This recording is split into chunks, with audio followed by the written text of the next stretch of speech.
అధ్యక్ష,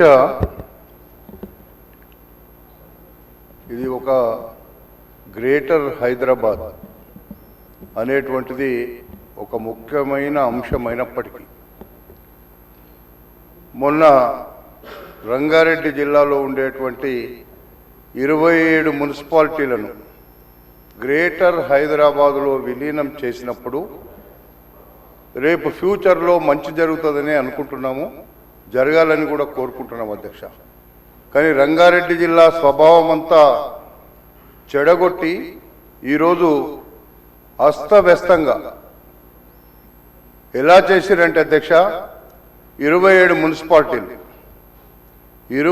మున్సిపాలిటీలను 27 జాగాలలో కలిపేసిండ్రు.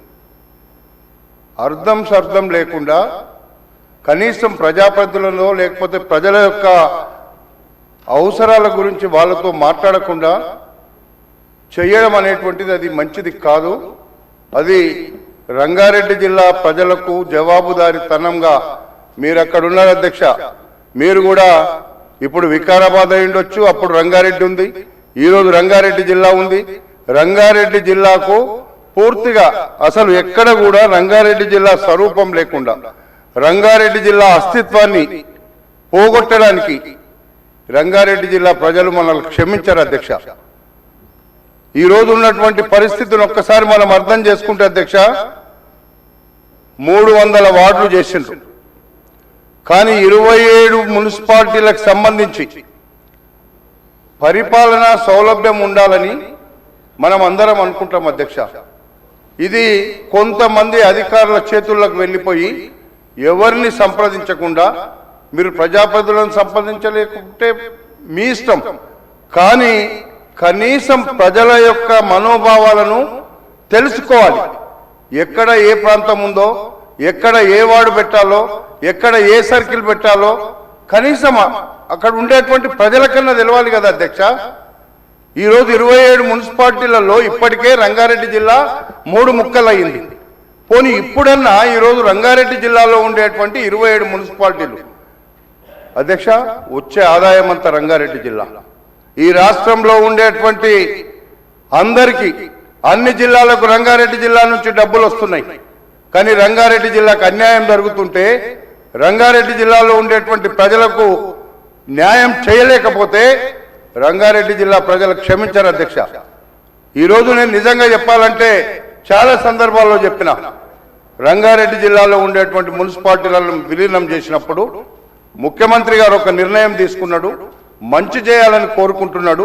మంచి చేయాలి అని అనుకున్నప్పుడు కొంత మనము అధికారులను పెట్టి చూపిస్తున్నప్పుడు అక్కడ ఉండే ప్రజల అభిప్రాయాలను కూడా తెలుసుకోవాల్సినటువంటి అవసరం ఉండే అధ్యక్ష. ఈరోజు క్లియర్గా 300 వార్డ్స్ గ్రేటర్ హైదరాబాద్ అన్నారు అధ్యక్ష.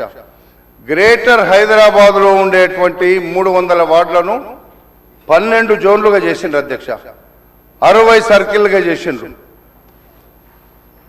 ఏ వార్డు ఎంత ఉందో, ఏ వార్డులో ఎన్ని ఓట్లు ఉన్నాయో, ఏ వార్డులో ఎంత పాపులేషన్ ఉందో కూడా చూడకుండా ఒక వార్డులో 15,000 ఉంటే ఒక వార్డులో 60,000 ఉన్నాయి, ఒక వార్డులో 40,000 ఉంటే ఒక వార్డులో 20,000 ఉన్నాయి.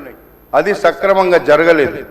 ఈరోజు విభజన చేస్తున్నప్పుడు అక్కడ ఉండే ప్రజల యొక్క వాళ్ళ యొక్క పరిపాలనా సౌలభ్యం కోసమైనా వాళ్ళ దగ్గర ఆ వార్డులలో ఇంతకుముందు ఒక మున్సిపాలిటీ ఉంటే 24 వార్డులు ఉండే అధ్యక్ష, లేకపోతే 15 వార్డులు ఉండే.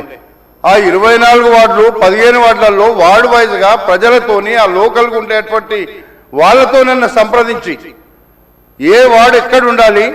మనం తుర్కయంజాల్ మున్సిపాలిటీ ఉంది అధ్యక్ష, ఎగ్జాంపుల్ చెప్తున్నాం మీకు. అది విజయవాడ రోడ్డు ఒకవైపు, నాగార్జున సాగర్ రోడ్డు ఒకవైపు ఉంది అధ్యక్ష. ఒకవైపు ఆదిపట్ల మున్సిపాలిటీ ఒక చివరకు ఉంటుంది. విజయవాడ రోడ్లో, సాగర్ రోడ్లో ఉన్నటువంటి డివిజన్లను చూస్తే అధ్యక్ష, అసలు వాళ్ళకి ఏ రోడ్ ఎక్కడుందో తెలియదు, ఏ వార్డు ఎక్కడుందో తెలియదు. పేపర్ మీద మ్యాప్లో చూసుకొని చేస్తే అవుతుంది అధ్యక్ష? ఇది పద్ధతి అధ్యక్ష? ఇది మేము ప్రజలకు ఏం జవాబు చెప్పాలి? అక్కడ కనీసం అడిగేటువంటి పరిస్థితి లేకపోతే ఇష్టం ఉన్నట్టు చేస్తే ప్రజలు ఊరుకుంటారా? రేపు మమ్మల్ని తిరగనియరు, అధికారులను కూడా తిరగనియరు. అలాంటి పరిస్థితి తెచ్చిపెట్టారు ఈరోజు కొన్ని వార్డులలో. ఇది మేము చెప్పితే కూడా అర్థం చేసుకుంటలేరు. అది అర్థం చేసుకోవాల్సినటువంటి అవసరం ఉంది. ప్రజాస్వామ్యంలో మనందరం ఉన్నాము, ప్రజలకు ఏం కావాలో అది చేయాల్సినటువంటి అవసరం ఉంది. కానీ ప్రజలకు అవసరం లేని విధంగా ఇష్టం ఉన్నట్టుగా ఎక్కడ ఏముందో తెలియక పేపర్ మీద గీసుకొని వచ్చి ఇక్కడ చూపించి చేపిస్తుంటే ఇది కరెక్ట్ కాదు.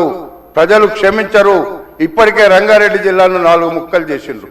మళ్ళా ఈరోజు ముక్కలు చేసి రంగారెడ్డి జిల్లా స్వభావాన్ని చెడగొట్టి రంగారెడ్డి జిల్లాకు వచ్చేటువంటి ఆదాయ వనరులను కూడా ముక్కలు చేసి ఈరోజు ఈ రాష్ట్రానికి అన్యాయం చేసినట్టు అవుతుంది. అధ్యక్ష, నేను మీ ద్వారా మంత్రి గారిని అదేవిధంగా ముఖ్యమంత్రి గారిని కూడా నేను